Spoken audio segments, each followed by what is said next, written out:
Munter hitches. Munter hitches are used to control the flow of rope through a carabiner. It's used for rappelling or for belaying someone else. These are great because they're very minimalist.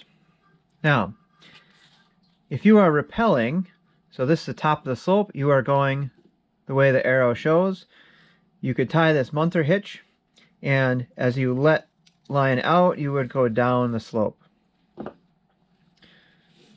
If you are belaying, it works equally well.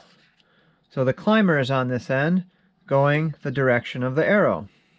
And you, as I pull on this, you now let this out as needed for them to go down. As they climb up, this knot flips, just like so, and we can pull rope through it. When they fall, it would flip over. Okay, you see that? It just goes from that to that. Okay, so rappelling or belaying. We can also use this in some applications where we would pull rope in and then tighten it with this and then tie it off to hold it. Later we can untie and release rope to release whatever we were holding. So several applications here. So how to tie the Munter hitch. To tie the Munter hitch, what I do is, if I'm tying it to rappel, I take and I grab and I roll kind of like I'm scooping. So I take and roll or scoop this under. Okay, so the working end goes under the standing end, and then I take and fold the working end over top of that loop. So create a loop, scooping under, take the working end, fold it over. Now you take your carabiner, clip around it, and you have a Munter hitch. Couple things about the Munter hitch. One is that, like I said, it is good for both directions. So pulling rope in, okay, or letting it out. Second, the more turns, as with any hitch or any friction device, the more turns or bend in the rope, the more control you have. So if we break this down, we might have a turn, we could say we have a turn around this carabiner, and we have a turn around this rope, and then just a little bit of a twist here. So this is good, and often people will take and put this behind their thighs and hold on with their other hand. And that creates another turn and friction around the back of their legs. To get more friction, we can take and bring this strand, or the working end, up from the carabiner. So now we have a bend, and now we introduced a third bend. So more friction, more control. So heavier person, you can do it that way. When you're rappelling, it's a little awkward to hold it out and unnatural. We want to pull things towards us. So often what I recommend for beginning is to do the method where you wrap this back around behind your legs and hold on with your other hand. A couple of things about carabiners with this. So we tie our Munter hitch, we put in a carabiner. Now, let's say that your carabiner is oriented in this way. You didn't think about it. You put it so that the gate is where this strand is going. And let's say that you're not paying attention, or you slip, or you fall, or you bump something, and you do something like this. And now you go to hold this rope, but actually it's not attached to anything, and you just fall. So, when you're using a Munter hitch, please do not use an unlocking carabiner.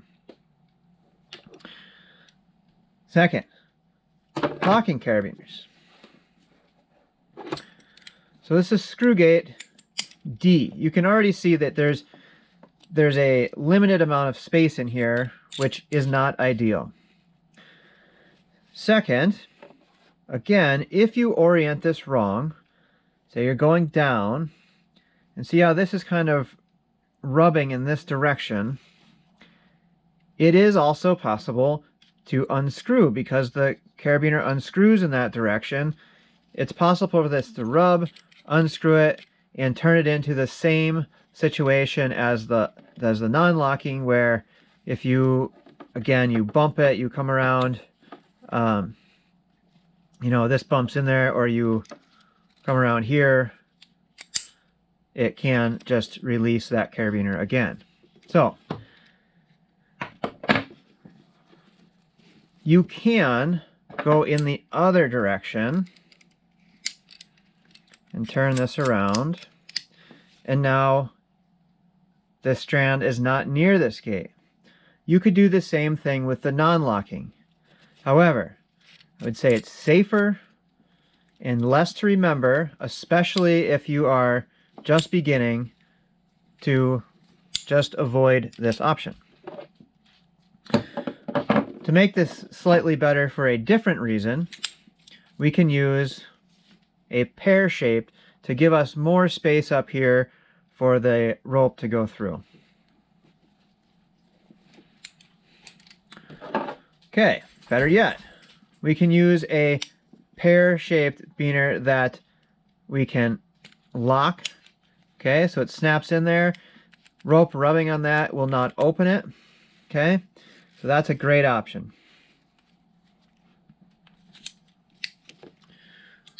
However, to use this carabiner, you have to remember to lock it. If you don't, this becomes the same as an unlocking carabiner. Same with the screw gates. So, my best recommendation for any beginner is to use an auto-locking carabiner.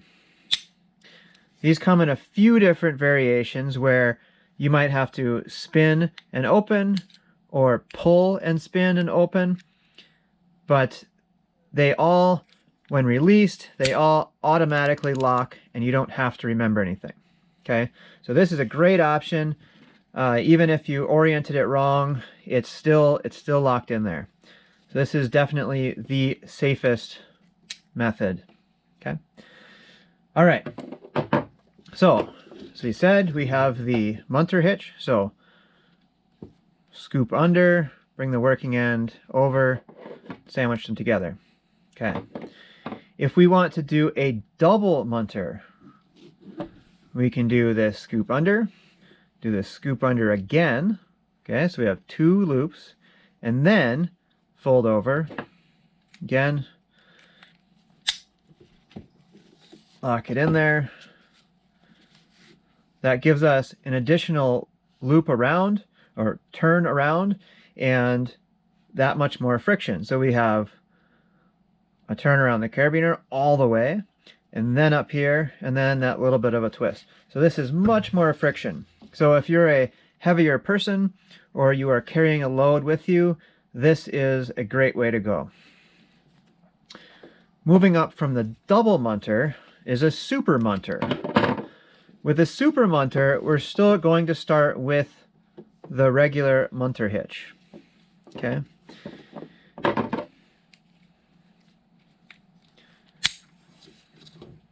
Now, the cool thing about a Super Munter is you can just add it on. Okay, so we can come up around here, come through, and now you can see we have a strand coming from each side. So the standing end of the rope is sandwiched between 2 loops here. Okay, so Super Munter, this is a ton more friction. Okay, this is, if you have, again, if you're heavier still, if you're really nervous about going over the edge, if you have a huge load, if you are, you know, lowering your, like a person that has rescued another person and you need a lot of friction, this is a great way to go. Actually, most people, if you are single person on the line, you may not be able to move with this. You may be feeding rope through in order to get down. Okay? When this is weighted, and caution, caution, caution, if you are not experienced, please do not do this. However, when this knot is weighted, you're hanging on the rope, and you're finding this isn't quite enough friction, you can stop yourself, bring this up here, give yourself more friction, wrap the rope, give yourself more friction as you're hanging there, and as long as you can get this open, again, and it's oriented in this way, you can get this open, pop this through, now you've created a Super Munter still on your line. Okay? Again, caution about doing that. Practice the rest of them first, but it is an option. Okay. Now we're going to go back to the original Munter hitch, and we're going to do a Munter mule hitch. Mule hitch, or dogging off, depending who you ask or where you are, is a term used to tie off a hitch. Okay? So a Munter mule hitch, you would take the Munter hitch like so, you would give it the most friction possible, and you would take 2 half hitches. Okay, so you're going to take this bite here, wrap it through, okay, or around, so you create a little hole, and through, tie down towards your carabiner. And we're going to do that a second time. Wrap around, so we create the hole, bring the bite through, and down towards your carabiner. I'm going to tighten that up so it doesn't slip at all. This is a Munter hitch, or a Munter mule hitch, or a Munter hitch that is dogged off. So this you could use if you need to stop on a slope to do something, you're working on something, let's say you're shoveling snow off your roof and you kind of rappel down and then you need to stop to get at a certain area or at a certain level. Or if you say that you're belaying somebody and that climber has an issue and you can't help them by pulling up or down, you may need to mule hitch them off and go get help or additional supplies to help them. So again, another option. If you have questions about the Munter hitch, please feel free to comment and I will try to answer those in the comments or in another video. Thank you.